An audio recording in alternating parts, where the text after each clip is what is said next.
Muy buenas noches. Sean bienvenidos y bienvenidas a una nueva tertulia Memorias Vivas, el personaje y su historia. Ya vamos, llevamos ¿qué? Año y medio, más de año y medio, haciendo tránsito de personajes que han construido la cultura en Bucaramanga y Santander en los últimos 60 años. Grandes maestros y maestras en todas las áreas. Y bueno, vamos a seguir con esta recopilación de memorias de primera mano, de historias de primera mano. Quiero un poco recordar el origen de este proyecto, de esta idea de las memorias vivas. Y es que al morir el maestro Alfonso Guerrero García, el músico más importante de Santander del siglo XX, según el Ministerio de Cultura, encontramos, cuando fuimos a escribir su biografía, de que había muy poca información sobre él. Muy poca. Reseñas de sus presentaciones, retretas con la banda departamental, interpretaciones con su orquesta de baile, la rondalla bumanguesa en Radio Bucaramanga, pero sobre su vida no había prácticamente nada. Entonces, gracias a la familia con la que nos reunimos durante más de 2 meses, pudimos recuperar, reconstruir la historia, no solo la del maestro Alfonso, sino la de su padre y la de sus ancestros, sus abuelos y bisabuelos. Entonces fue una cosa maravillosa. Y a partir de ese hecho, de esa anécdota, surgió la idea con Álvaro Navas Cadena, el dueño de la Casa del Libro Total, de hacer este programa, de Memorias Vivas, para que las memorias de quienes han construido la cultura esté en algún lugar. Todo lo que aquí ocurre, lo que aquí se conversa con el invitado, va a parar al canal de YouTube del Libro Total. Allí están todos. Uno abre el Libro Total, Memorias Vivas, y aparecen todos.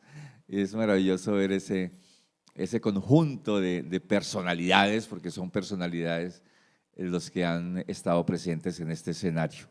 Y hoy no es la excepción, tenemos al maestro Henry Olarte Álvarez. Bienvenido, Henry, a Muchas Memorias gracias Vivas.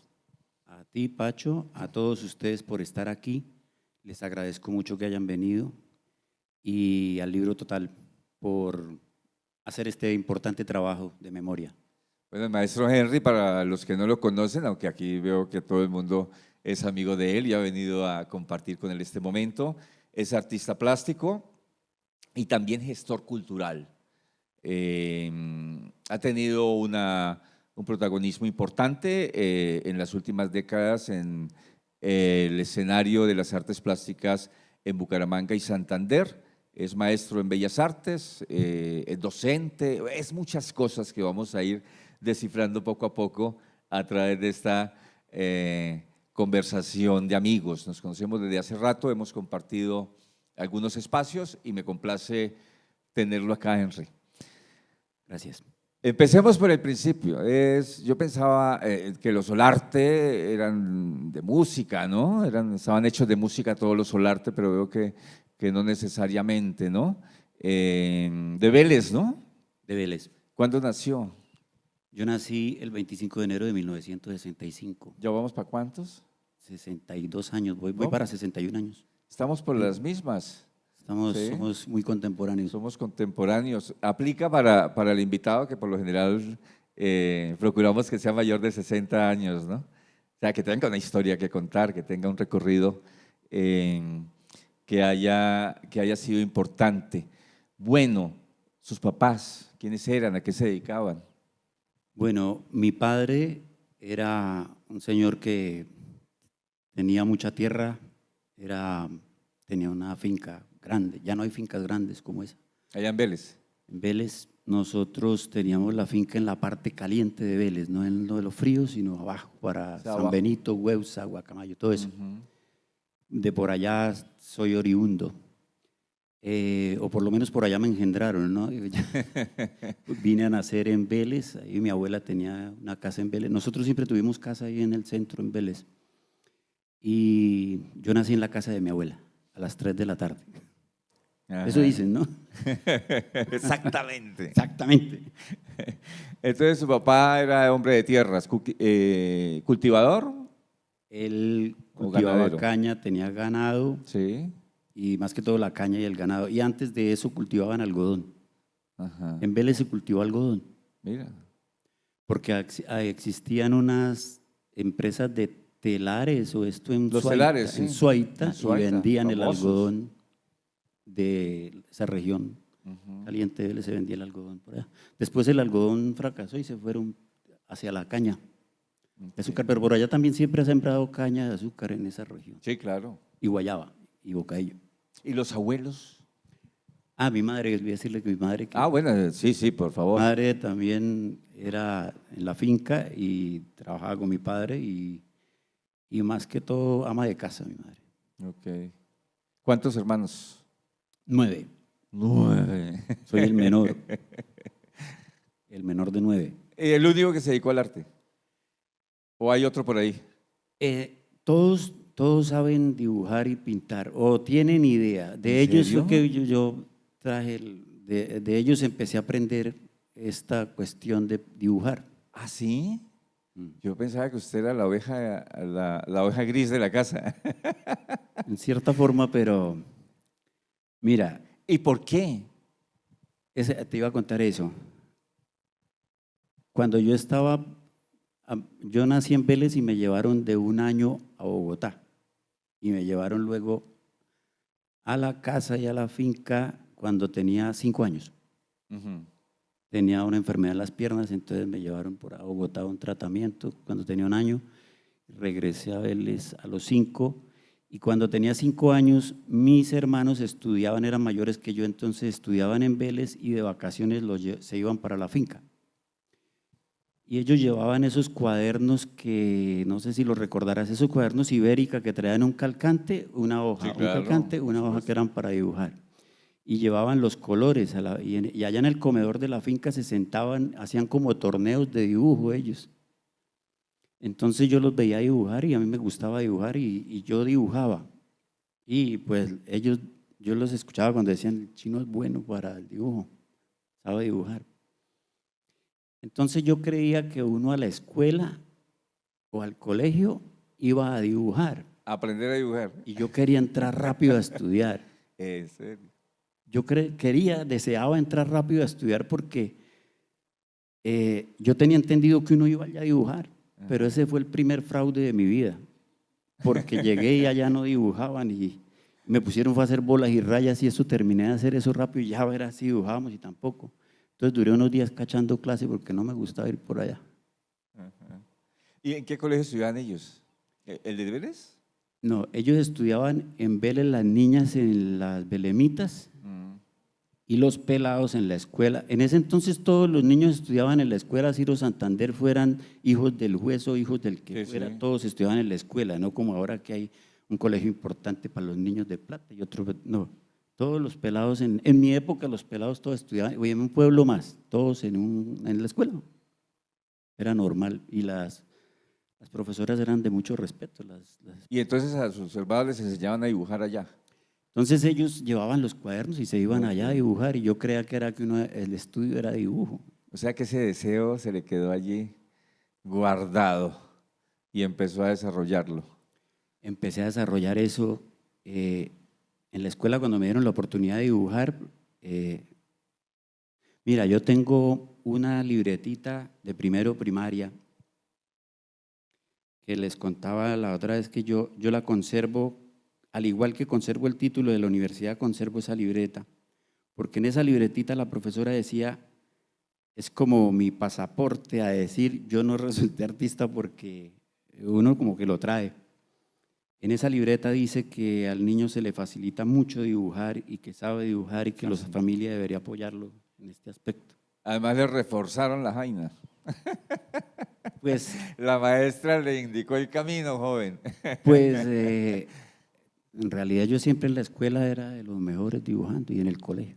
Ah, va. Me gustaba mucho hacer No, eso. qué interesante. A mí me gusta casi siempre como descubrir el momento en donde el personaje empieza a hacerse, ¿no?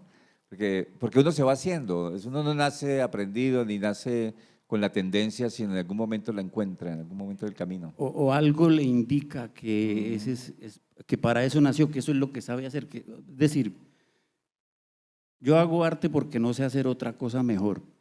Y créeme que hice muchas cosas en la vida, porque ser artista no es fácil, ser artista es muy difícil y lo económico siempre le hace hacer uno otras cosas, pero si uno prevalece y sigue, el arte le da sus recompensas también. Ujú. Los otros hermanos al fin no siguieron con No, la cosa ellos artística. siguieron con otras cosas, se fueron por otros aspectos en la vida. Uno se fue por el derecho, el otro por otra parte, el otro por El la otro por el mecánica. torcido.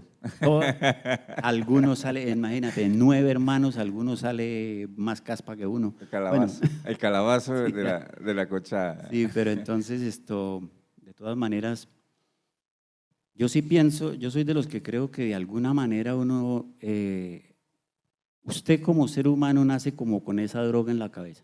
Ujú. El arte es como una droga. Y se la Tú dieron temprano. tienes que hacer arte, si no haces arte no estás bien. Sí. Es algo que lo impulsa a uno, lo lleva, el arte es una Es droga. difícil luchar contra eso, ¿no? Sí, yo intenté hacer muchas cosas y la vida me volvía otra vez para allá. Bueno, vamos para allá. El colegio, el bachillerato, allá mismo. Yo estudié la primaria en Bogotá como hasta cuarto primaria Ujú. y es más, perdí cuarto primaria y me mandaron para Vélez Sí. porque ya no, mis tíos no me aguantaban por allá. Entonces era muy inquieto y Ha cambiado, ¿no? no, todavía soy inquieto. Yo creo que yo no cambio. Igual, sigue igual. Peor. Yo ya no cambio. Entonces me mandaron a Vélez y entré a una escuela que se llamaba Ciro Santander y ahí hice cuarto y quinto. Posteriormente entré a un colegio que en Vélez se llama Colegio Nacional Universitario. Claro, famosísimo. Ahí hice primero, segundo, tercero y en tercero otra vez me desjuicié un poco, entonces mi madre le dijo a mi hermano que ella no sabía ya qué hacer conmigo, que me trajera para Bucaramanga, porque mi vida siempre ha transcurrido entre Bucaramanga, Cúcuta y Vélez. Entonces me mandaron otra vez para Bucaramanga y mi hermano pues me metió a estudiar de noche, en ese entonces había nocturna de bachillerato, me metió a estudiar de noche Y eran buenas. Sí, Muy y me buenas. consiguió trabajo de día. Entonces ahí sí, trabajando de día y estudiando de noche, pues no había mucho tiempo en pensar en locuras, entonces el cansancio siempre lo... ¿Y en qué trabajaba? Yo trabajaba, mi hermano me conseguía que en los juzgados, en ese entonces repartían boletas de citación. A usted el que los repartía. Entonces a mí me pagaban los citadores de los juzgados para no ir ellos y yo iba y repartía las boletas de citación. Y cada boleta me pagaban plata por llevarla. Ajá. Porque había barrios donde a ellos les daba miedo entrar. Por ejemplo, ir al norte, yo iba al norte y repartía todas las boletas. A mí no me daba miedo entrar a ninguno. Pero al norte de acá. Sí, Ok, ya estaba viviendo ya acá. estaba en Bucaramanga. Ok. Y ahí fui estudiando, luego hice otros años en Bogotá y vine a terminar aquí en Bucaramanga. Ujú. El ¿Todos los bachiller. hermanos se vinieron para Bucaramanga? Sí, ¿La todos. familia toda? Todos, la familia, casi toda, mi madre sí en Vélez, pero mis hermanos todos migraron hacia acá, a Bucaramanga. Y pues era fácil estar con ellos acá, ¿no? Nosotros siempre, hermanos, nos apoyábamos unos con otros, porque como éramos huérfanos de papá, entonces era necesario que nos... ¿Su papá se fue, a los cuántos años tenía usted cuando quedó huérfano? Un año. Un año. Yo no lo conocí. Muy temprano, sí. Yo no sé qué será ese sentimiento que la gente cuenta que debe ser muy bonito de tener papá, yo no sé qué será eso. Me libré de ese lastre por siempre. Pero Nunca tuve papá. Su mamá hacía el trabajo doble. Era mamá y papá. Y además esto nos criaba como a semejanza de él, ¿no? Siempre le ponía de presente, su papá no le hubiera gustado eso Claro. jamás, su papá tal cosa, su papá era que así, usted por qué no es como su papá. Bueno, Siempre se los tenía ahí al lado. ¿En dónde terminó el bachillerato? aquí en Bucaramanga, ¿En qué colegio? en un instituto que llama Nariño que desapareció, Cervantes, ¿Cómo? Instituto Cervantes. Instituto Era Cervantes. Era un instituto, mira, yo cuando terminé el bachillerato, imagínate que a mí me consiguieron trabajo en un juzgado y Sí. yo no había terminado el bachillerato. Yo venía de Bogotá de hacer teatro A mí me mandaron a Bogotá a trabajar y yo me salí de trabajar y me fui a hacer teatro y todo y me sostuve hasta donde pude y después me volví para acá porque ya no Pero ese podía. pedacito del teatro, cuéntelo. ¿Teatro con quién? ¿En dónde? ¿Qué hizo? ¿Qué obras montó? No, no alcancé. Mira, yo me fui a Bogotá y yo quería meterme en alguna vertiente del arte y allá me encontré con un actor, no sé si ustedes lo conocen, que se llamaba Toto. ¿Cómo? Se llamaba Toto Vega. Toto Vegas, sí, claro. Toto era amigo mío desde el bachillerato. Él era menor que yo, pero él siempre mantenía al pie de nosotros, los artistas, porque él era artista también desde el bachillerato, lo conocía desde Vélez. Entonces Toto en Bogotá me lo encontré y nos fuimos los dos y nos metimos a la escuela de Ronald Ayazo. Y allá estuvimos en esa escuela un tiempo estudiando. Fue famosa esa escuela. Y Ronald era fregado. Y un día en que se me hizo insostenible mi estadía en Bogotá y además que yo comprendí que yo no era teatrero, que lo mío no era el teatro, que lo mío eran las artes plásticas. ¿Y por qué? Yo era bueno en la escuela y era bueno en teatro, pero a mí no me gustaba el futuro de un actor, a mí me gustaba el futuro de un artista plástico. Okay. Y yo creo, es personal, ¿no? Pero no es que, yo creo que es más trascendente ser artista plástico que ser teatrero. Ajá. O que ser actor. Habrá que preguntarle a los Y actores, ¿no? creo que es más profundo ser artista plástico que ser actor de televisión. Pero en ese entonces usted Que tenía en la la escuela de Ronald capacidad. eso lo preparaban a uno era para ser actor de televisión, no para Claro. ser actor de teatro, que era lo que, vale. que me gustaba, ¿no? Porque era la Academia de Ronald Ayazo, que estaba más enfocado A la televisión. a que la gente se fuera para la televisión. Exacto. Y eso No me, era la Candelaria, ni era No, ese tipo hubiera de- sido de eso, ¿no? teatro libre. Eso. Y en la Candelaria fui a buscar a Paletas, que Paletas vivió en mi casa. ¿Paletas quién era? Paletas es un actor famoso de la Candelaria que lleva, él empezó la Candelaria con Patricia y con Santiago. Pero el nombre, ¿quién es? ¿César Bahillo? No. No, Paletas se llama Gabriel, el apellido se me escapa ahorita, Gabriel. Ok, vale. Es de los actores Eh, que son tradicionales, de la sí. casa. Los iniciadores de sí. la Casa de la Cultura. Y yo me fui a buscarlo un día por allá, pero al fin no lo encontré porque yo quería ir a hacer teatro. Pero de todas formas, yo no hubiera seguido en el teatro, lo mío eran las artes plásticas. Y Toto me decía, pero usted es bueno acá porque no sé qué, hermano, es hasta mejor que yo.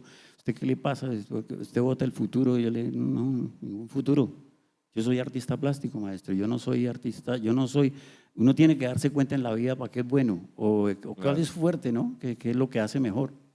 Y la Candelaria está llena de beleños, desde de Patricia Ariza, creo que es de Vélez, si no estoy mal, Y Santiago, y Santiago García, ambos son de Vélez, son de Puente Nacional. de Puente Nacional, de la provincia. Ujú. Y pues allá era fácil entrar, pero yo fui, lo intenté varias veces y no, menos mal que no me quedé. Se fue para el otro lado, para el lado contrario. Me fui para el lado contrario, Sí, para el lado de hay que ir a la Candelaria, ¿no? Sí, pero bueno. Pero bueno, para bien, ¿no? O sea, todo usted es- dijo no más esta cosa No. de aquí aparentar que soy alguien que no soy. Exacto, o sea, que pasar la vida, así sea haciendo arte, pero uno no debe equivocarse para cuál arte es que nació, maestro. Ok. Entonces, ¿se viene de Bogotá para Bucaramanga? Vengo para acá A terminar el bachillerato, ¿no? y resulta que sin terminar ni nada, un día un juez,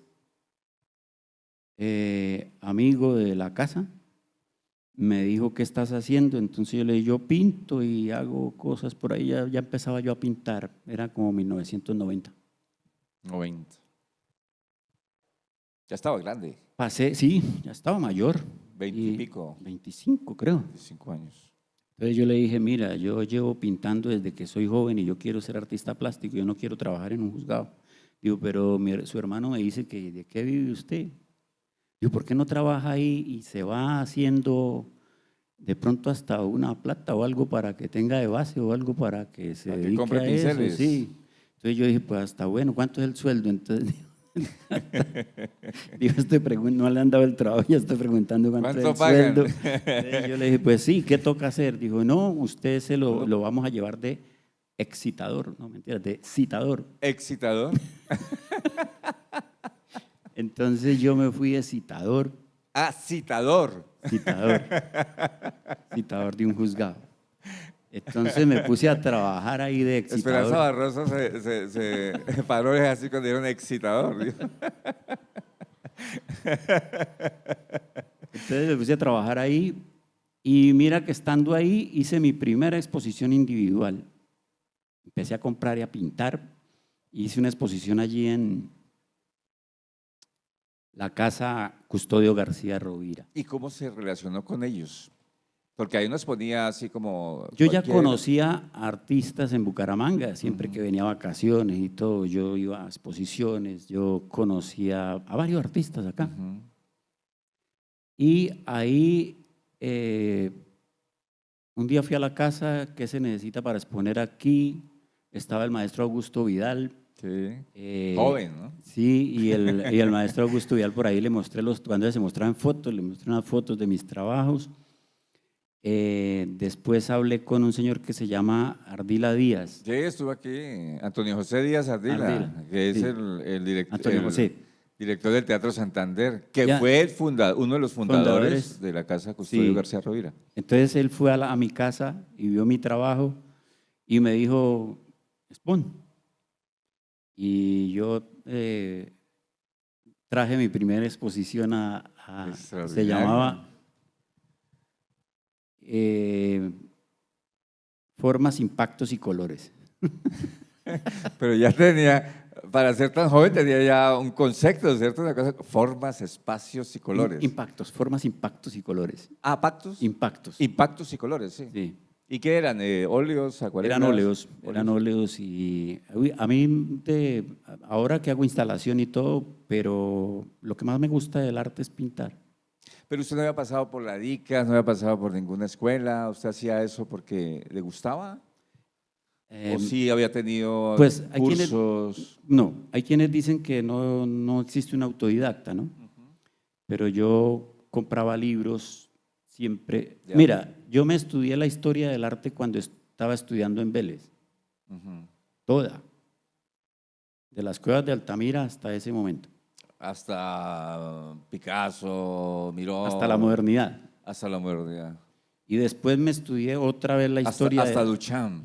hasta Duchamp, sí, hasta Marcel Duchamp. Después me estudié la historia del arte otra vez, desde las cuevas de Altamira hasta hoy. Ajá. Y la estudié según varios autores, ¿no? Según Espasa, según Gombrich, según que ya les decía a ellos que Gombrich es el único historiador que no mete una sola mujer en su historia del arte. Ujú. Y he sido muy con eso. Posteriormente, en ese juzgado seguí pintando y haciendo exposiciones. Después hice otra en la UCC. Yo seguí ahí pintando y saliendo a hacer arte. Pero usted se relacionaba con el medio de los pintores, Siempre. ¿sí? Era Siempre. amigo de ellos. Sí, cuando yo... Es que me lo estaba imaginando como un pintor solitario. No. No. Uno no puede ser solitario en el Ok. arte. Uno tiene que ser, el arte es es un acto de comunicación Ok.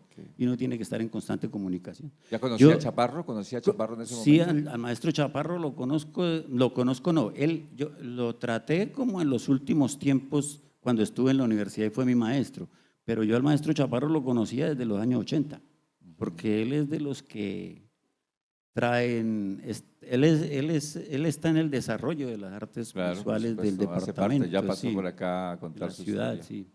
Entonces, Conocí a esa fue su primera exposición en la Casa de la Cultura García Rovira. Custodio García Rovira. ¿Y de ahí qué? De ahí entonces seguí y resulta que yo toda la vida había querido estudiar Bellas Artes Ujú. y resulta que en la UIS la abrieron. Y como abrieron la facultad, nosotros entramos a estudiar viejos todos. ¿Eso en qué año fue, Henry? Eso fue en 1988, 88 ya estaba sí, con Orlando Saavedra, Sí. maestro Orlando Pero eso Saavedra. era como un curso de extensión más bien, no era como un Sí. programa de extensión, no esta carrera que está hoy día. Era casi igual. Lo que pasa es que cuando llegó el maestro Tolosa, trajo el programa de Sí. de la Nacional a la UIS. Ajá. Y Pero antes de Tolosa fue el que usted hizo. no, Con Tolosa también. Ah, fue con Tolosa. Con el otro hicimos como 4 semestres. Sí, sí, yo me y acuerdo. con Tolosa toda la carrera. Yo me acuerdo porque era el grupo de teatro de la UIS, de La Culona, que la sede era ahí en el... A vos también te conocía desde hace ¿sí? tiempo. O sea, no me conocías a mí, pero ustedes eran conocidos ya en el medio, sí. Porque nos presentábamos en La Gallera, entonces En todo eso. éramos más visibles. Exacto, más visibles, eran más Sí, conocidos. En ese entonces. A mí me saludaban los celadores cuando entraba. Hola, Pacho. No, sí, de verdad. Y además eras muy popular en la UIS, tú. Sí. O sea, Pero no- entonces, en esa época usted estudió en ese programa de artes que estaba ahí antes de crearse, digamos, ya formalmente la escuela, ¿no? Yo estudié antes y luego también. Qué Y bien. estudié toda la carrera hasta que terminamos. Hay gente que reniega de la carrera, yo bendigo esa carrera. No, uno puede Yo, renegar yo aprendí mucho ahí, y Sí. mis maestros creo que fueron buenos maestros, o yo me los aproveché bien. Entonces yo no tengo nada que quejarme, al contrario. Yo cuando llegué ahí creía que sabía mucho, Ujú. porque como siempre he sido estudioso, Claro. siempre he comprado mis libros. Si tú vas a mi casa, yo tengo una biblioteca de arte, yo me leí. Debía ser aventajado usted dentro del curso ese. Eso me creía, Se creía aventajado, pero no. porque era autodidacta, porque había ido Ya había hecho acumulando exposiciones. una gran experiencia y ya había hecho en la casa que no exponía cualquiera allí. Exacto. Ojo. Sí. Entonces, pero no creas, yo un día me di cuenta que mi conocimiento llegaba como hasta quinto semestre. Ajá. De ahí para adelante, aquellos maestros empezaron a enseñarme cosas que yo no había visto, la verdad. ¿Quiénes estaban ahí en esa escuela? O que las había visto, pero no, es decir, las había leído y estudiado, pero no de la manera que me la estaban presentando ellos, ni realizando trabajos en torno a eso, que es diferente. Esos maestros de esa primera escuela de la UIS bueno, estaba Tolosa al frente, ¿quién más estaba ahí? Maestro Carlos Eduardo Serrano, Carlos Eduardo, maestro Chaparro. César. Al maestro César le debo todo lo que yo sé de grabado, él me lo enseñó. Y yo he hecho exposiciones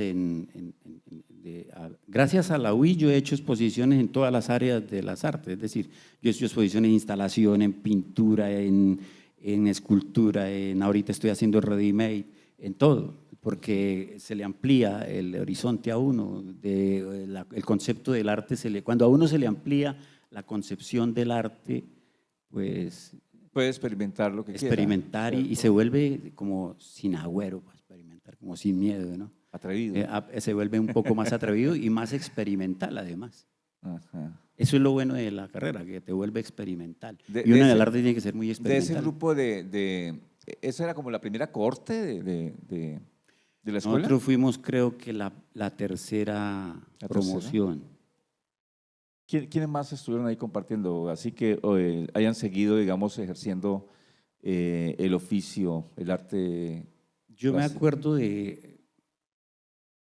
me van a perdonar esto y me vas a perdonar, pero yo soy muy selectivo en Sí, los sí, asuntos del todos, arte. todos ¿sí? lo somos. Sí. Entonces yo me trataba mucho inclusive con gente que no estaba en el grado que yo estaba, en el grupo que yo estaba, pero eran buenos. Entonces yo recuerdo los que eran mis amigos y con los que competía. Por ejemplo, yo competía mucho con Cadavid, Alberto Cadavid, Nicolás Cadavid, con Gracielita, estudió conmigo ahí. Sí. Con Raúl Álvarez, con Leonardo Uribe, que ahora está por allá en Australia, con otra serie de artistas que ahorita no me pasan por la mente, hay una que siempre competí con ella y jamás me ha querido y yo tampoco a ella. Esta es una artista, ¿cómo la querré que se me escapa el nombre?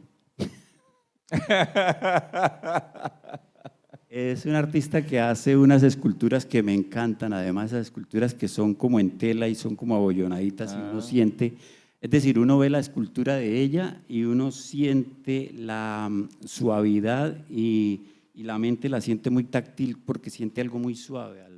O sea, en escultura uno puede manejar la rugosidad, la dureza, todas esas texturas. Ella maneja eso blando, entonces me encanta, pero ahorita... O sea, ella sí deja tocar las esculturas. Yo nunca las he tocado, pero dan ganas de tocarlas. Porque... Bueno, entonces bien, se gradúa ya de la Escuela de Bellas Artes. Sí, Sí, diga. y me retiro de ese trabajo del Poder Judicial, ¿De qué? del trabajo del Poder Judicial. ¿Todavía estaba ahí? Sí, yo todavía estaba ahí, porque no es que eso me daba para pagar el semestre, para los materiales, Para los para materiales. todo. Es decir, Estuvo un rato. es difícil renunciar y gana uno muy bueno. ¿Y no le llamó la atención nunca, oiga, va a estudiar Derecho en la noche para nada? Uy, no. No, Usted siguió torcido.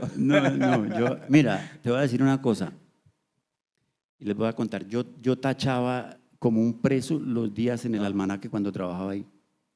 Okay. Y lo bueno era que había vacaciones colectivas y eso me fascinaba porque uno en diciembre salía como un estudiante Claro. a vacaciones. Entonces yo me dedicaba ese diciembre a pintar, a todo, a hacer mis trabajos de la universidad lo mejor que podía, todo eso. Sí, extraordinario, se sostenía entonces, trabajaba y en una cosa que no era, pero le ayudaba a sostenerse No, y aprendí mucho, para cumplir su sueño. yo también aprendí muchas cosas en el Poder Judicial y además ahí hace uno muy buenas relaciones. Bueno, a usted también se le conoce por algo muy importante. Hay un salón, no sé si todavía se haga, pero yo lo recuerdo mucho del tiempo cuando estuve en el instituto, el Salón Mire, Salón Metropolitano de Artes Visuales Mire. Ese es un proyectazo. No sé si todavía sí está, yo la verdad es que medio desconectado ando de mí mismo, imagínese del mundo. Es normal. Pero usted es de los gestores de ese salón. ¿Por qué no nos cuenta cómo inició ese salón, quiénes lo crearon, cómo se confabularon para hacer ese proyecto? Mira, después de que terminé yo la universidad, yo me la pasaba yendo al instituto y a la Casa de la Cultura y sobre todo a la Casa de la Cultura de Florida. Y a mí me llamaba mucho la atención que los tipos como Chaparro, como Walter, como Miguel, como esa gente, yo no los veía trabajando en un juzgado como a mí me tocó, pero ellos tenían de qué vivir, ¿no? Ajá. Yo decía, esta gente, ¿qué vive, maestro? ¿Qué es lo que hacen? Entonces, yo había hecho un diplomado en gestión cultural que tú fuiste maestro mío en ese diplomado en Vélez, ¿recuerdas? Ajá, sí, claro. Bueno, yo me grabé ese diplomado bueno, yo tenía una somera En Vélez, idea, ¿no? una somera En idea Vélez, de gestión cultural y me interesaba la gestión cultural también me parece. Entonces, yo empecé a tratar con Walter, con Miguel Helves, con Walter Gómez. Walter un día me dijo, mira, nosotros lo que hacemos son proyectos. Esto funciona aquí así, aquí así. Entonces, si tú quieres, ahorita estamos trabajando esta idea, ¿por qué no me traes un escrito de esa idea y empezamos? Y yo veo a ver si tienes madera para eso. Walter, me estaba imaginando diciéndote eso. Ellos ya estaban ahí en la casa Él era consejero municipal de cultura. y estaban ahí ya en el Paseo del Comercio, en el Paseo de España. Walter era de consejero municipal de cultura en el instituto y se la pasaba ahí en el instituto. Y yo me iba los viernes a tomar vino con él. Ajá. Ahí, cuando podía tomar uno en el parque de los niños, podía tomar uno vino. ¿Sí? Ahora no puede tomar uno ni vino ni cerveza en ninguna parte. Ni tomarse el parque tampoco. Ni tomarse el parque tampoco. Entonces, Walter me dijo, yo le llevé el escrito, entonces ya me metió en un proyecto, entonces yo también empecé a ayudarles a ellos. La verdad yo les ayudaba hasta cargar los módulos y todo porque les quería demostrar que yo entendía que la gestión cultural es una cuestión no solamente de hacer un proyecto, sino de trabajar el proyecto y todo quería eso. participar. Sí. Entonces me hacía partícipe y me fui yendo con ellos y en esos conocí a Miguel Ángel Helves y un día me lo encontré en Florida Blanca y Miguel Ángel me dijo que fuéramos a tomar unas cervezas y me dijo, mira, es que hay 15 millones de pesos que la Casa de la Cultura nos dice que pasemos un proyecto para esos 15 de presupuesto que están ahí. Entonces yo le dije, ¿qué piensan hacer? Entonces dijo, me dice Gerardo Duque. Sí, me acuerdo. Que hagamos un certamen artístico en el parque. Entonces yo le dije, la verdad, a mí eso de certámenes artísticos en el parque no me parece. Ya me parece que con 15 millones nosotros podemos hacer un salón de artes. Entonces Miguel dijo, ¿sabe que a mí también?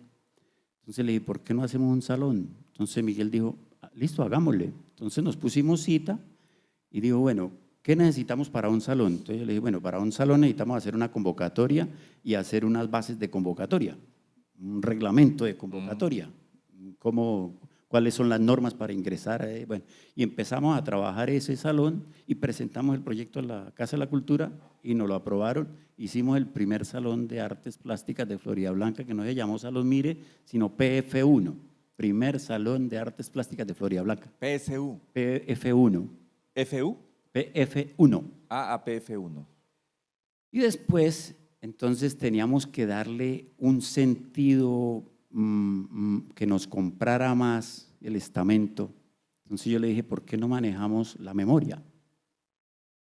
Yo recuerdo que no había muchas cosas de memoria. Ahí no estaba Walter en ese combo, no todavía.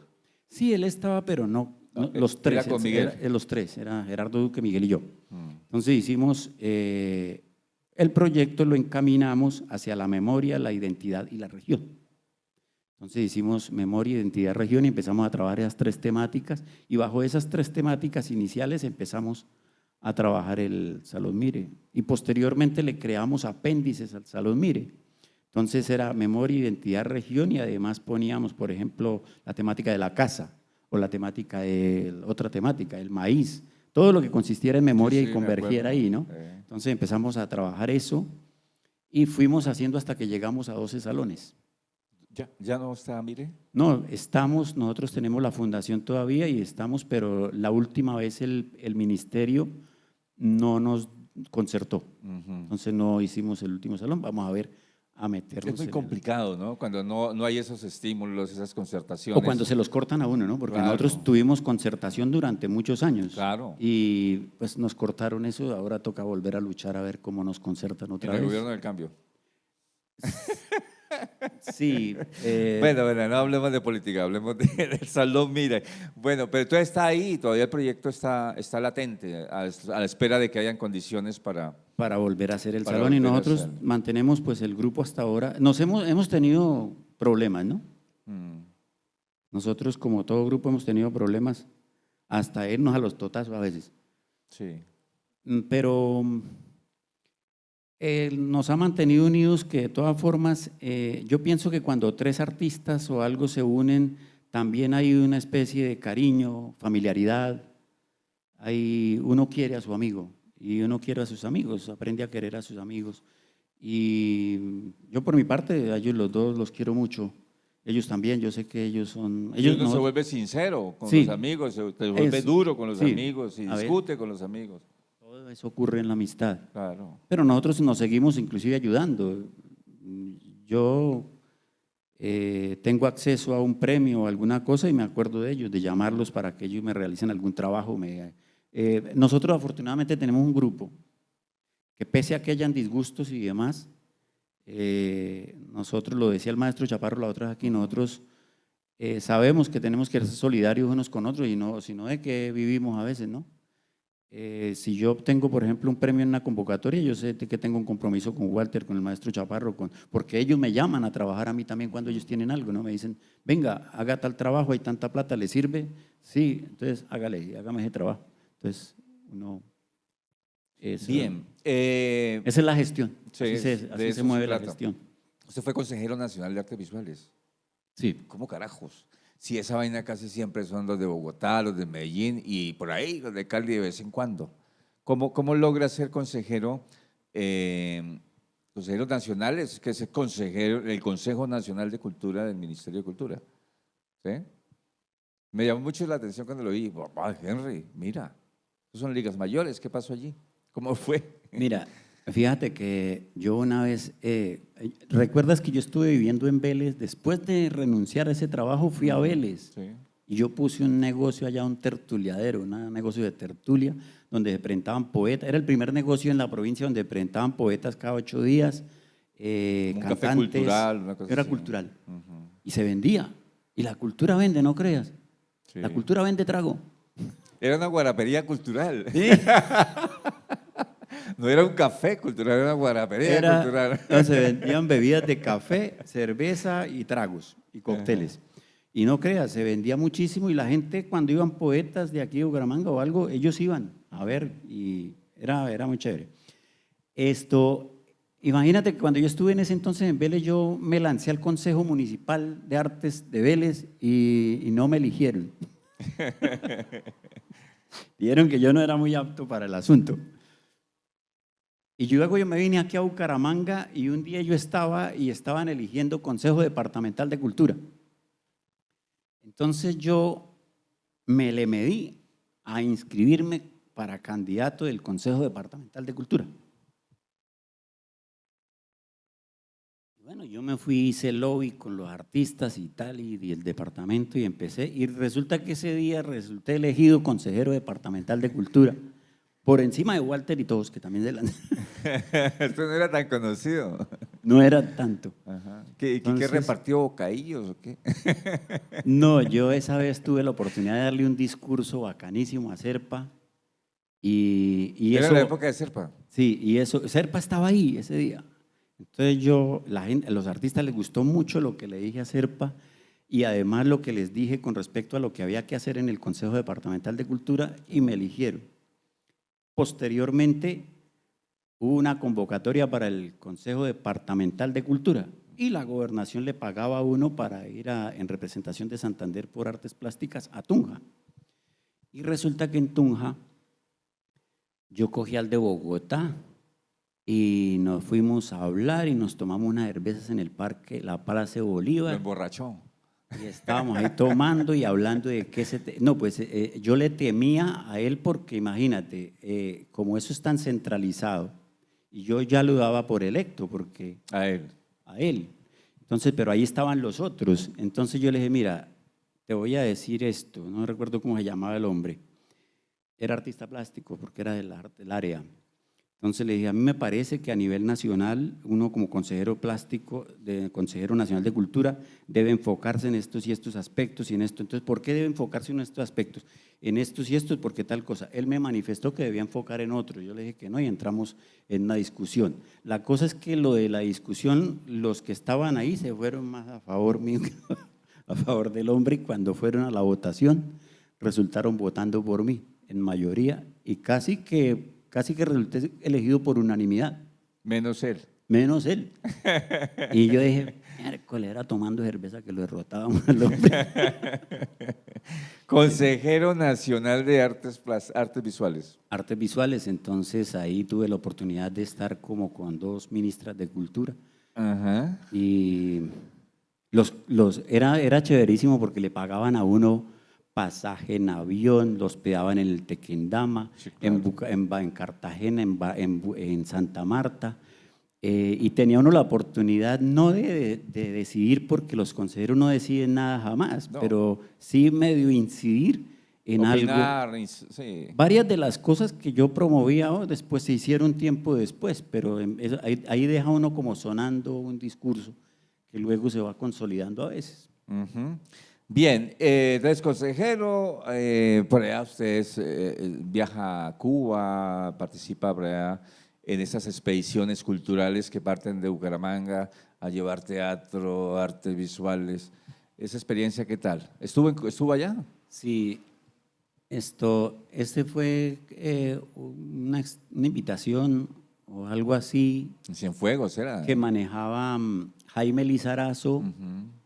con Walter y ellos, que tenían una conexión con Cienfuegos, Cuba. Y ellos llevaban un grupo de artistas, entre ellos el maestro Chaparro fue, pero yo no fui en el viaje que fue el maestro Chaparro, si mal no estoy, yo fui fue cuando fue la maestra Adriana Pilonieta. Y fuimos un grupo de artistas y expusimos allá en Cienfuegos. Buen intercambio, ¿no? Hubo un intercambio con artistas, trajimos a otros aquí y fue muy agradable hacer eso. Ir a esa isla fue muy bueno. Yo me sentí muy complacido de ir por allá. Eso sí, los artistas cubanos tienen un ego tenaz. Sí, tienen un ego, ellos se creen lo súper. Pero por supuesto, compañero. Sí. A veces no tienen tanto, Sí, sí. no creas. Ellos, es que ahí fue la primera estación de Cristóbal Colón, ¿no? Sí, ellos Entonces, tienen historias, sí tienen. Tienen historia, Historias sí tienen, sí. por supuesto. Y tienen muy buenos artistas además. Bueno, usted tuvo una corporación, fundó una corporación para en Vélez, Vélez Artes. ¿En qué época fue? Esa es una corporación que yo fundé en Vélez, fue cuando fuiste a lo del diplomado, después Sí. de ese diplomado yo creé una corporación ¿A cultural. partir del diplomado? Sí, Oh, mierda. una corporación Uno no cultural. sabe qué Bueno, resulta de esas cosas. A uno vea. le pagan, uno habla la carreta que tiene que hablar y ¿Sí ves? ¿Y ve? Y para que veas. ve. Entonces, Les- a raíz de ese diplomado yo creé la Corporación Cultural Vélez Arte, que la dejé por allá en manos, cuando me vine en manos de una muchacha. Sí, no, sé sí. no sé qué habrán hecho con la Hizo radio corporación. también, ¿no? Sí, había un programa que me dejaron que se llamaba Ventana Cultural. Ventana Con mi Cultural. esposa lo hacíamos. ¿Su esposa es de Presentábamos- Vélez? No, ella es de acá. Ok. Presentábamos poetas, entrevistábamos artistas, dábamos noticias de la actividad cultural de Vélez y de Bucaramanga. Yo me llevaba las grabaciones de la cultural Sí. y a veces pasaba partes para que la gente que viajaba de Vélez a Bucaramanga se enterara qué estaba sucediendo culturalmente en Bucaramanga. Qué bien. Mm. Bueno, exposiciones individuales, un poco así como grosso modo, cada una, sinopsis de qué era, cómo era. Sinopsis Soledad era… ¿Está lloviendo? Ve, hicimos llover. Mm. Sinopsis Soledad fue una exposición que fue mi primera exposición como profesional. Fue la si mal no primera. estoy, como profesional ya del arte. Pero no es la de la Casa de la Cultura. De la Casa de la Cultura de Florida Blanca. Ajá. No, pero la de la Custodio García Rovira no es No, esta. en esa no, yo Ok. no era profesional yo. Ujú. En esa trabajaba por ahí en un juzgado y así. Sinopsis Soledad fue la primera exposición como profesional que yo hice, individual, ¿no? Sí. Que hice, era de una serie de dibujos donde trataba una temática que aún trato. Las temáticas que trato actualmente son la soledad, lo onírico, lo lírico, lo pendular, el tiempo y el espacio. Esas las he venido trabajando hace como 12 años. Todo lo que hago tiene que converger allá, porque son temáticas inherentes a mí, ¿no? Y uno debe buscar temáticas que sean inherentes Claro. a uno para que las pueda tratar con mucho sentimiento y las pueda plasmar bien. Entonces, en esa traté solo la soledad como sentimiento, como en todos los aspectos de la soledad. Entonces trataba de involucrar ese sentimiento en los dibujos y en cuanto hacía, ya eran dibujos muy experimentales en los cuales yo ponía grabado a funcionar con dibujo, las técnicas eran mixtas. Ah, era mixto. Y causó un muy buen impacto esa exposición, yo ¿En lo dónde fue? recuerdo, fue en la Casa de la Cultura Piedra del Sol. La Piedra del Sol. Allá no habían hecho una exposición como esa. Cuando estaba según en la Piedra. la Piedra del Sol cuando era este lado, no allá en el Paragüitas. Entonces, según Miguel, eso me animó mucho también. Miguel me dijo, esa vez, Miguel Ángel Gelbes me dijo, aquí no se había hecho una exposición así. El Miguel Como era esa. un líder fuerte allí, ¿no? Sí, Siempre lo ha sido. Siempre lo ha Miguel sido. Es un tipazo. Miguel es un gran gestor Sí, es un gran y es un gran artista también. Es un gran Por artista, supuesto. para mí es un gran artista. A mí me encanta su obra. A mí también, la obra de Miguel. De hecho, intercambiamos trabajos a veces. Claro. Entre líneas. ¿Qué técnica era? Esa fue, entre líneas fue una exposición muy interesante porque fue una exposición que hice en el desaparecido Teatro Peralta. Todavía está ahí, la ruina. Pero… La ruina, pero todavía funcionaba. Sí. Entonces Jaime me prestó ese espacio y yo hice una exposición en la cual ya mi obra había evolucionado de lo bidimensional a lo tridimensional y hacía instalación. Entonces buscaba la manera de crear objetos artísticos que relacionaba con el espacio a partir de lo pendular y también trabajaba las mismas temáticas y relacionaba el espacio con las líneas del espacio y quedaban, en realidad habían relacionado, me parecía a mí, o era la impresión que tenía la gente. Yo he sido muy, muy cuidadoso con las exposiciones y muy estudioso y meticuloso para hacerlas y meticuloso con mi trabajo y creo que eso da buenos resultados. Entonces, esa es instalación. Sí, esa es instalación. ¿Y tiempo etéreo? ¿Qué era? Tiempo etéreo, espacio alterno. Eso fue una exposición del Museo de Arte Moderno. Era la primera vez que exponía yo en el Museo de Arte Moderno individualmente. Esa exposición también era por el estilo de la del Peralta, pero ya me extendía mucho más al espacio porque ya no solo tomaba la pared, sino el techo y todo lo que hubiese ahí. Y por ahí aproveché que tenía una escalera altísima y daba al techo, entonces yo colgaba cosas del techo, las ponía con un nylon, las templaba, creaba cuadros en el espacio y los relacionaba con la obra que estaba mostrando. La instalación conceptualmente es única, ¿cierto? Se adapta, o sea, no se adapta, sino se diseña, se piensa, se crea para ese espacio determinado. O se puede colocar en otros lugares. La instalación es una maravilla del arte. Te voy a decir por qué. La instalación te permite trabajar en espacio abierto y en espacio cerrado. La instalación te permite abordar el espacio que sea. La instalación te permite abordar las ideas que sean e involucrar en la instalación las técnicas que sean. Admite todo. Hasta el teatro. Todo, hasta el performance. Hasta el performance. Uno puede en una instalación involucrar un performance. Entonces es una vertiente del arte muy rica, me parece a mí, muy deliciosa para trabajar, porque le permite a uno expresar libremente y cómodamente. Ahora, hay instalaciones buenas e instalaciones malitas también, ¿no? Es decir, hay gente que aborda la instalación irresponsablemente, me parece a mí. Okay. Y, se instala allí en… Sí, eso, un balde, o sea, pero eso se nota. Okay. La instalación también tiene sus calidades y uno cuando sabe de instalación sabe cuándo está ante una buena instalación y cuándo está ante una instalación como mediocre. Bien. Formografías.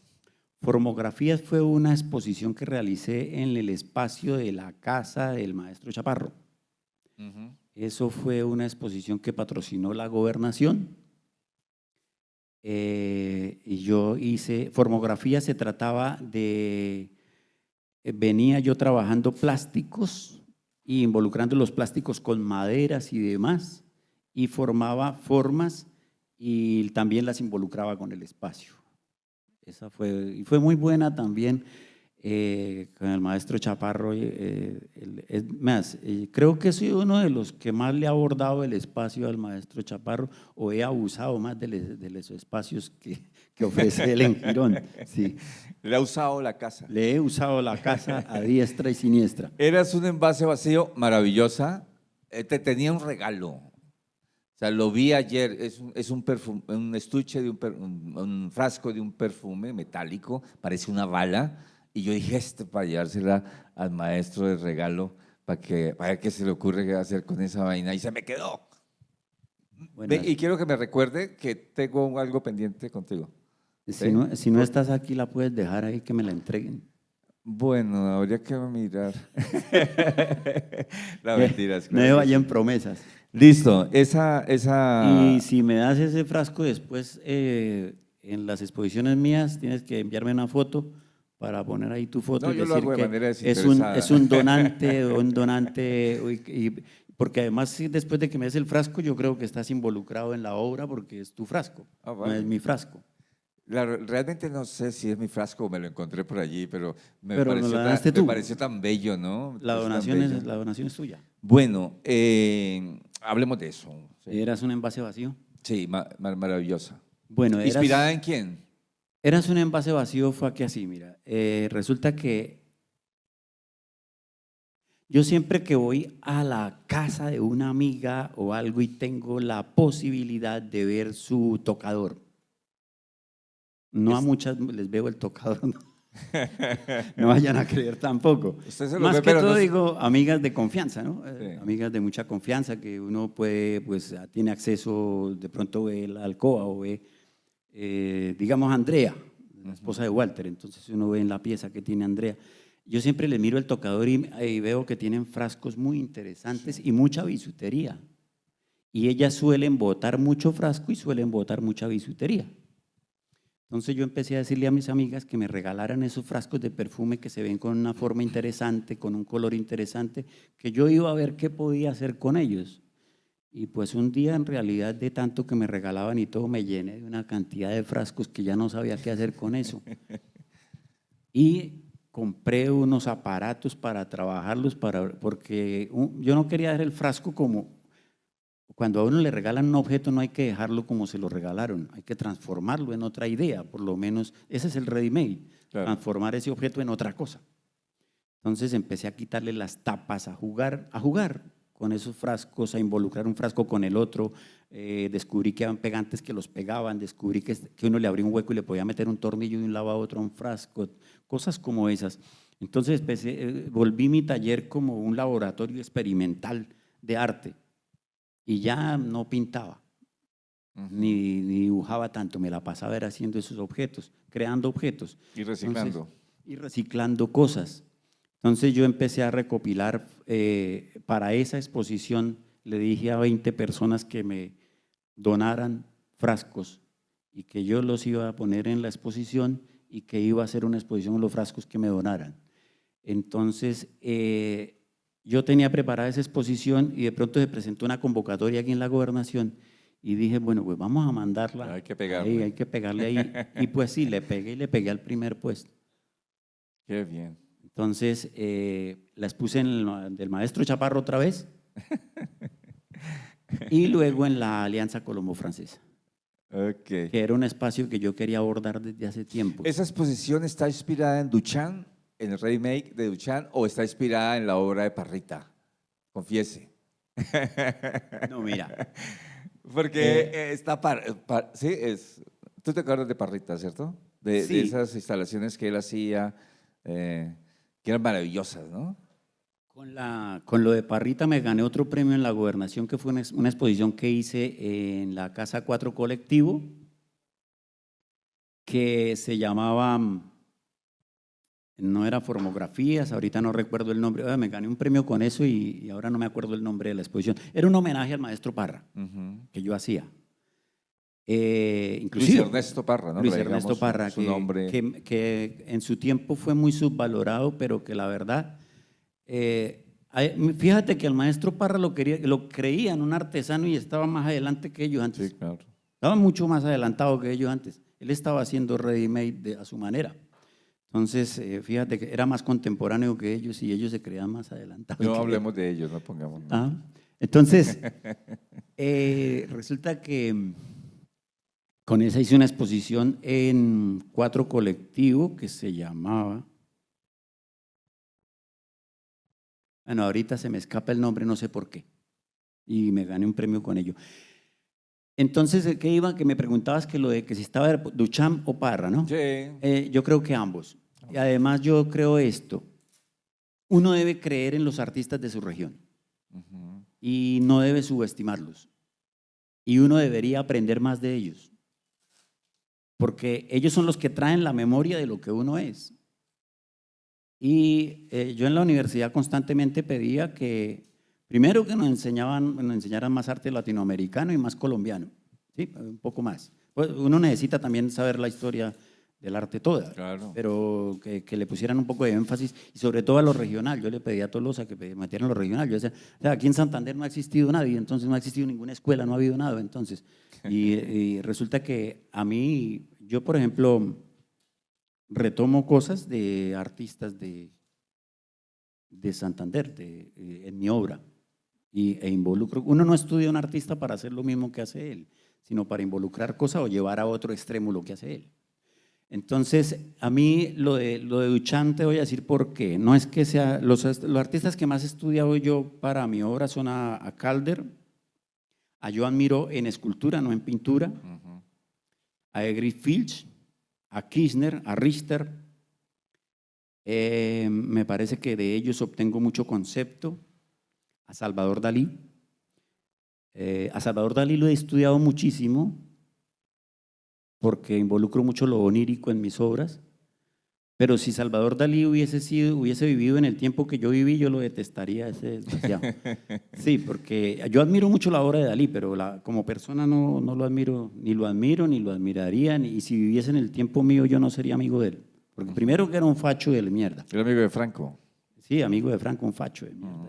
Y además como persona no era muy buena Pero persona. bueno, si que sacamos digamos, ¿no? eso, su obra es extraordinaria.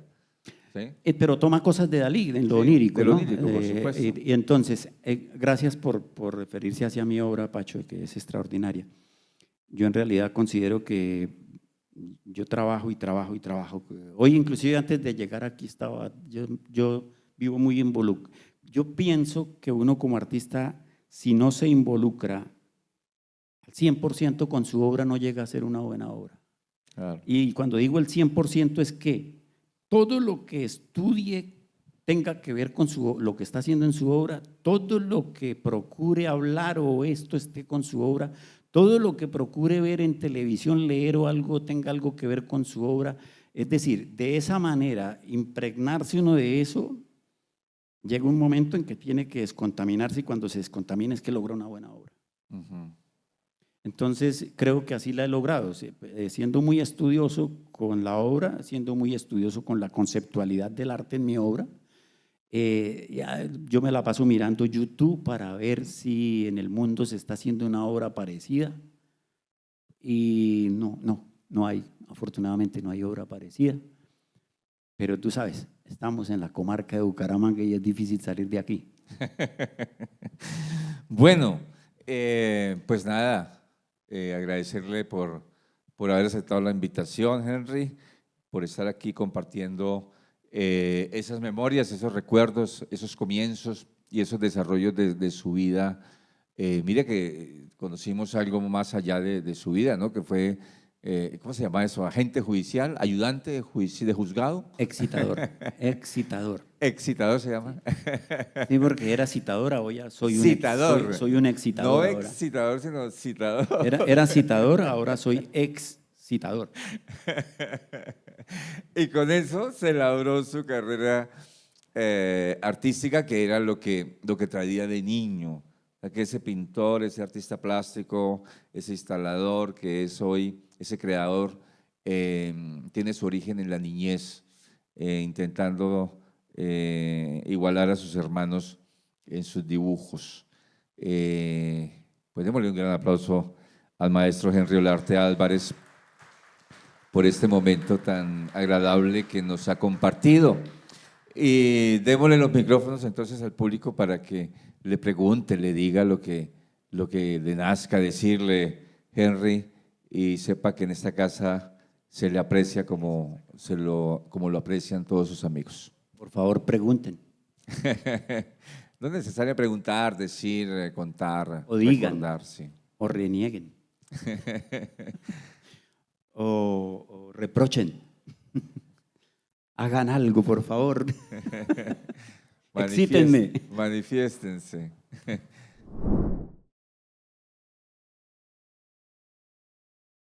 Bueno, muchas gracias por compartir esta experiencia tan interesante, tan variada, tan multifacética, diría yo.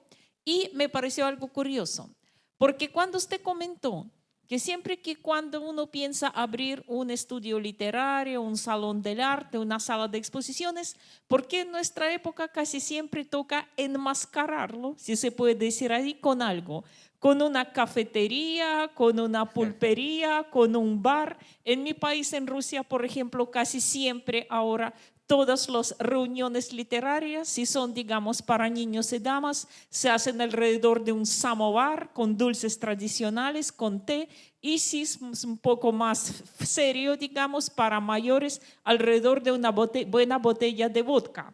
Como si esta tendencia ahora se observa en todos los países.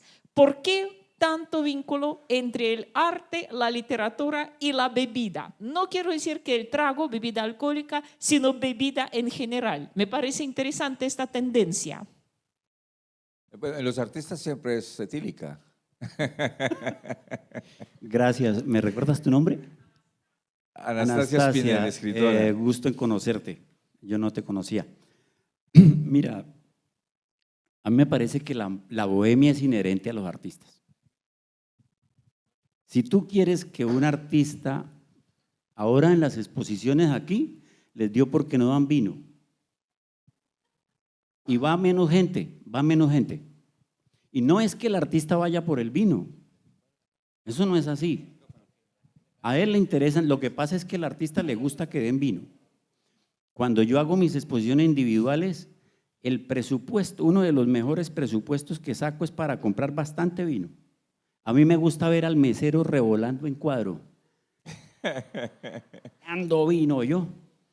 Porque a mí me parece que cuando hay vino la gente se pone feliz y extrovertida y manifiesta más, sobre todo los artistas, manifiestan más sus inquietudes artísticas y demás. Cuando puse el negocio me di cuenta que el mejor gancho para que escucharan un poeta era vender cerveza o vender trago. Y que la gente cuando está tomándose un trago bien agradable, hablando en un negocio que es un poquito calladito, así como de hablar, y le presentas un poeta, no lo rechazan jamás. Ahora, si tú los tienes bailando o algo, dicen, ay, ahora vamos, sigamos bailando, vamos a escuchar ahora el poeta porque así somos los latinos. Pero si tú los tienes en un ambiente indicado en el cual el poeta va a intervenir de un momento a otro, mi negocio era especial en eso. Es decir, le preparaba el campito al poeta o al cuentero, porque yo presentaba cuenteros. Cuando fuiste tú, te dije que si querías contar unos cuentos en mi negocio, pero ya te venías, no sé si lo recuerdas. Sí, era ya venías. Dijo, yo con mucho gusto lo haría, pero ya vendría. Después fui con Confenalco. Pero yo ya no tenía el negocio. Entonces, sí. Entonces te iba a decir, Anastasia, que el vino, la bebida, me parece a mí, o a mi modo de ver, ¿no? Y felicidad en tu país que se toma vodka, es algo más fuerte. Aquí es vinito, por ahí algo muy leve, muy trivial. Cuando yo fui director de la biblioteca y del instituto la primera vez, era whisky. Whisky, sello rojo. ¿Sí o no, maestro Chaparro? Sí, en las exposiciones daban whisky. Pacho, muchas gracias por el invitado de hoy. Realmente es valioso conocer a un artista que igual que el vino, sí, que igual que el vino, que la bebida, como pregunta Anastasia, hay una especie de vínculo entre escritores, entre artistas, entre la gente que ama el arte y se dedica al arte con el alcohol, porque también la creación es una especie de abandono de sí para proponer otra cosa. Entonces, en esa medida yo considero que el arte y la bebida son un equipo. El arte y el alcohol, el arte y lo que nos hace más libres, hacen equipo los dos, ¿sí? Los artistas de todas las artes con la bohemia, que de alguna manera son espacios que proponen creación. Y yo siento que usted es un bohemio en la propuesta creativa que tiene, ¿no? Y agradezco todo lo que ha dicho esta noche y todo lo que ha servido para mí. Muchas gracias, Pacho. Muchas gracias, Henry. Soy Gloria Elena Carrillo. A ti, Luz Elena, por la apreciación. Gracias por darla. Porque el licor es espirituoso, ¿no? Hay espíritu en el licor. Pues Es obviamente, inspirador. yo a veces tomo vino mientras creo obra, ¿no? Claro. Pues no lo hago hasta emborracharme, porque entonces resulta una obra que no. Una vez hice un dibujo borracho y después lo miré y dije, no, esto no. La verdad, qué vergüenza. Pero bueno, a mí me parece que hay cosas que son inherentes a los artistas y no hay que negarlo. Y ni debemos negarlo ni deben negárnoslo. Por favor. Maestro Henry, felicitaciones. Un placer acompañarlo en este set de memoria. Quería recordar esas instancias de Vélez, la tertulia, su negocio de 2 pisos en la esquina del parque, a donde hicimos poesía y donde también tuvimos la dicha de compartir el diplomado en gestión cultural. Felicitarle por su persistencia, su amistad, su intelectualidad, su compromiso con esta época. Y usted ha logrado hacer ver su obra como una obra personal, de encuentro y de búsqueda permanente. He tenido la fortuna de ver sus logros en lo departamental, sus logros en el sentido de la persona que es, porque lo conocí en Vélez primera vez y hoy en día es un artista consagrado. Y eso me complace porque eso es lo que necesitamos en esta tierra. Felicitaciones. Muchas gracias, Javier. Gracias, maestro, por esas palabras. Se las agradezco mucho. Viniendo de parte suya, me honran. Muy buenas noches. Maestro, quería hacer una pregunta de acuerdo a su experiencia y su trayectoria, de acuerdo a los proyectos y a las cuestiones que ha trabajado con las instituciones, ¿cuál es su experiencia y cómo ve el panorama acerca de cómo actúan las instituciones a través el apoyo o el incentivo para los artistas? ¿Cómo ha sido? ¿Cómo ve usted ese panorama a futuro también para los futuros artistas? Gracias por la pregunta, me gusta mucho. Voy a tratar de respondértela de la mejor manera. Mira, cuando yo me presento a una de las convocatorias que hace el Ministerio de Cultura, el Instituto Municipal de Cultura, la Gobernación, bueno, las instancias donde uno puede acceder a un premio o a un incentivo o a un… yo termino concluyendo, yo me presento cuando esa convocatoria en sus lineamientos tiene que ver en algo con lo que yo voy haciendo. Es decir, yo no me invento propuestas para la convocatoria. Si la convocatoria tiene algo que ver con lo que yo hago, yo me presento ahí. Pero en los últimos tiempos, esta política de dar el incentivo a ciertos lineamientos, es decir, dan el incentivo, si tú estás de acuerdo con el instituto, te dan un incentivo. Porque el instituto traza unas políticas a desarrollar culturalmente. Y si tú entras, como cuando entras en un gobierno en el plan de desarrollo, si no entras en el plan de desarrollo, pues no obtienes nada porque eso no está dentro del plan de desarrollo. En lo cultural es lo mismo.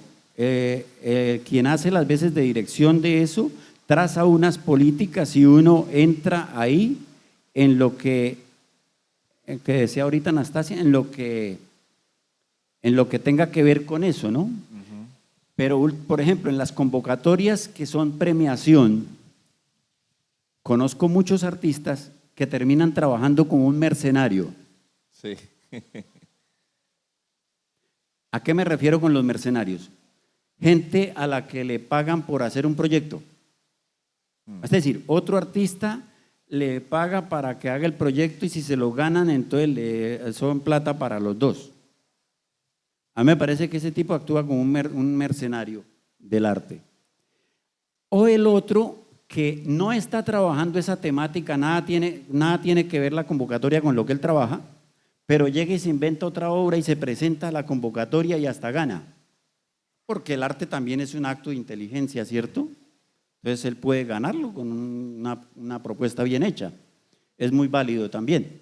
A mí no me gusta en lo personal que alguien se salga del esquema que lleva de su línea de trabajo, su trayectoria, su evolución, su proceso, para hacer otra cosa que no tiene nada que ver con él y termina también, me parece a mí, siendo un mercenario del arte, porque está apuntándose a donde están pagando con algo que él no está haciendo.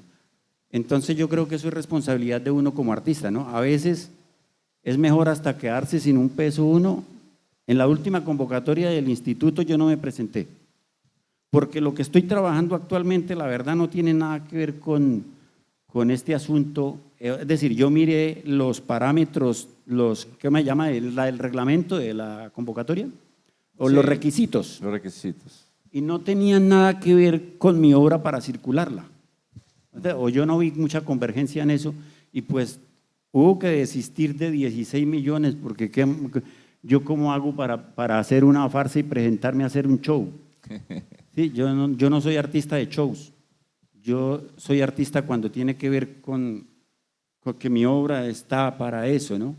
Y es más satisfactorio ganarse un premio cuando uno hace algo que uno hace y se lo gana, que inventarme algo para hacer y no sé si me hago entender y estás satisfecho con la respuesta.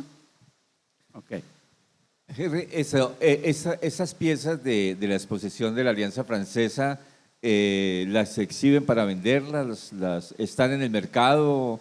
¿Circulan como producto, como objeto vendible? ¿O solamente como una colección personal? Mira, Pacho, yo nunca hago mi obra pensando en venderla o cómo venderla, porque yo para los negocios, para los únicos negocios que he sido bueno es para poner un negocio de trago que hoy me daba resultado. Sí. Pero para vender arte sí soy malito yo.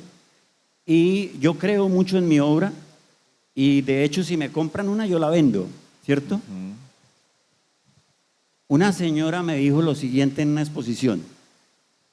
Ella miraba las obras con mucha curiosidad y con mucho interés además. Y ella me dijo, maestro, señora, ¿será que alguien sí le compra eso? Yo le dije, señora, yo no sé si alguien lo comprará, pero si yo fuera usted y viera eso, yo lo compraba. Yo compraría una vaina de esas. Le cuento la verdad. Esa fue mi respuesta a la señora. Entonces no sé si te dé la respuesta a ti. Sí, porque es una obra que yo la miro y es vendible, es una obra que perfectamente se puede, entre comillas, comercializar, porque es un objeto artístico que se puede tener en la casa, que se puede tener en cualquier lugar, ¿cierto? Que va muy bien como un objeto, como un cuadro que uno compre de un pintor o tenga de un Es una pintor. escultura. Es una escultura, por supuesto. Es una escultura contemporánea, pero es una escultura. Mira, yo nunca he encontrado quien comercie mi obra ni he encontrado dónde comerciarla. En Girón, un señor, estábamos con mi esposa y un señor nos dijo que él me iba a poner en redes y que él era capaz de hacerme vender obra por todo el mundo. Y que tal y que no sé qué.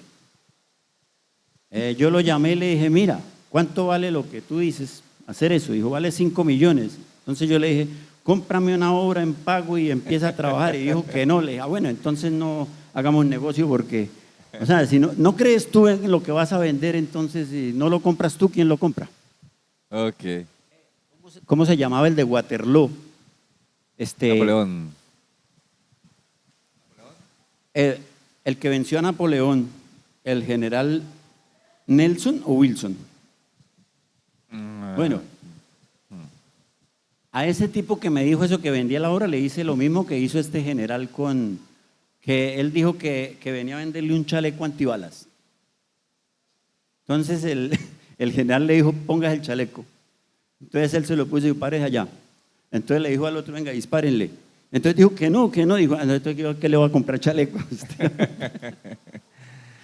Pues eso me dijo el que vendía, pues le dije, cómpreme una obra entonces. Entonces que no me la reciben. Habría que llevarla como al nivel de objeto, ¿no? De objeto Artístico. Artístico, decorativo, coleccionable, etcétera, para que se pudiera comercializar, ¿no?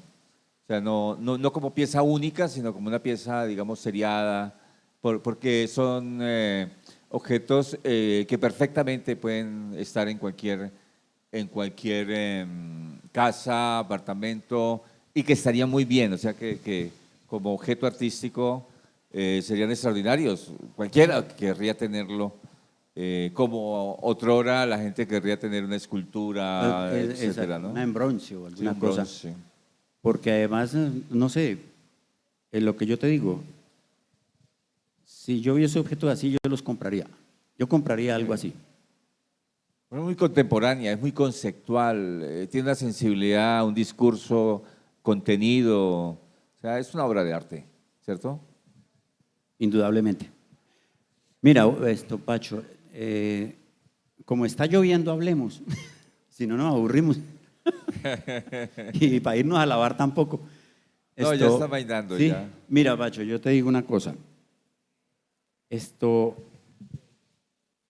creer en su obra, la credibilidad o creer tú mismo en tu obra no se da porque hay un acto de fe. O sea, yo le pedí, no sé, a un Dios, a Dios que creyeran en mi obra y creyeron. No. Cuando empiezas por tú mismo, y eso que dicen, si tú no crees en tu obra, ¿quién va a creer? Pues el trabajo empieza por convencerte a ti mismo, pero no es una convicción de fe de carbonero. Tú te vas convenciendo en la medida que vas estudiando y desarrollando tu obra, pero que tenga fundamentos en el estudio, en la historia del arte, en la conceptualidad. Cuando vas fundamentando todo eso, desde luego, y además yo diría que no es creer, es estar seguro. Es decir, cuando pones tu obra de manera colectiva o de manera individual, tú la pones y estás muy seguro de eso que tienes ahí. Y esa seguridad te la da el conocimiento, porque si cualquiera te pide una explicación de lo que está ahí, tú estás en condiciones de hablarle 3 horas de esa obra si él quiere que le hables 3 horas. Es decir, si alguien te dice como artista, háblame de tu obra, yo digo, ¿cuántas horas me das y yo veré cómo te hablo de mi obra? Y si no estás en capacidad de hablar sobriamente y con conceptos muy acertados además, es decir, conceptos acertados llamo yo qué. Cuando tú como artista das tus conceptos y la gente ve eso en la obra. Hace pocos días cuando di el conversatorio en la Alianza Colombo-Francesa, hablé de mi obra y del proceso creativo de mi obra y demás. Y uno de los muchachos que estaba ahí y la gente que estaba ahí dijeron que iban a ver la obra porque ahora la entendían un poco más. Qué bien. Y además porque lo que yo hablé ahí lo habían visto en la obra. Es decir, el concepto, esto del concepto no es algo que el artista se invente para impactar, ¿no? Que yo apenas veo esta mata, entonces empiezo a conceptualizar. No, eso es trampa. El concepto se da cuando tú hablas de eso y tú ves lo que está hablando el artista en la obra, lo ves totalmente. La obra no niega lo que él está diciendo. Ella corrobora lo que estás diciendo y lo corrobora de qué manera. Es más, a veces la obra se va por encima de lo que estás hablando. Dice, él dice eso, pero en realidad es corto con la obra, ¿ves? Eso es lo que yo digo que debe tener un artista contemporáneo. Bien. Pues muchas gracias, Henry. Vamos Pacho. a cerrar la tertulia. Vamos a aprovechar que escampó. Ya estábamos pasados de tiempo. Y vamos a nombre de la Casa del Libro a entregarte un recuerdo que le entregamos a todos nuestros invitados, a todos los que nos acompañan en esta relatoría de su historia, de su memoria. Agradecerte por tu vida y por tu obra. La Casa del Libro te hace entrega de este recordatorio, de este diploma, y te agradece por tu vida y tu obra y por este momento que nos has compartido. Muchas gracias, Henry. Un aplauso para el maestro Henry Olarte Álvarez. Gracias al Libro Total, gracias Pacho, gracias a ustedes, muy amables.